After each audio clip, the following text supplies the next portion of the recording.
पिछले 3 बरस में प्रशांत किशोर को पैसा कहां से आया है? हमको पैसा 2 जगह से मिलता है। एक, जिसको हम लोग सलाह देते हैं, जिसको आप राजनीतिक कंसल्टिंग कह लीजिए, या जो भी आदमी हमसे सलाह मांगता है। हमने जीवन में कभी किसी से फीस नहीं लिया, लेकिन जब बिहार का अभियान शुरू किए तो ये तय किया कि अब हम फीस लेंगे, क्योंकि हमको समाज के लिए पैसा चाहिए।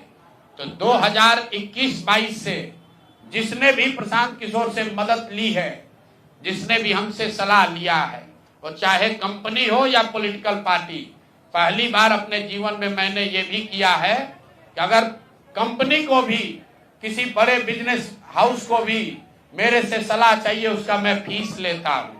और टोटल जो फीस लिया गया पिछले 3 बरस में मेरे व्यक्तिगत अकाउंट में या मेरे से जुड़े हुए संस्थाओं में 241 करोड़। बिहार के लोग सुन लो, कर तुम चोरी करते हो, प्रशांत किशोर ने 241 करोड़ रुपया फीस के तौर पर मैंने पिछले 3 साल में जमा किया है। इस पर 30 करोड़ 95 लाख 68,764 रुपया जीएसटी पे किया गया है।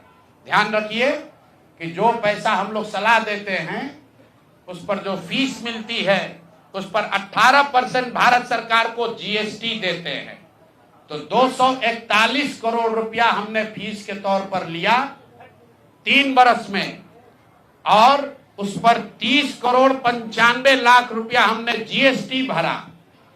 उसके बाद 20 करोड़ रुपया इनकम टैक्स दिया है, 20 करोड़ रुपया टैक्स दिया है, इनकम टैक्स, और 98 करोड़ 75 लाख रुपया डोनेट किया है जन सुराज पार्टी को अपने व्यक्तिगत अकाउंट से। हमको कहता है पैसा कहां से लाते हैं? हम लोग चोर नहीं हैं। 98 करोड़ रुपया अपना व्यक्तिगत पैसा मैंने, जो बच गया खर्च के बाद, ये तय किया है कि जीवन में जो भी पैसा कमाएंगे इस 10 साल में, ये सब बिहार की व्यवस्था को सुधारने के लिए लगाएंगे।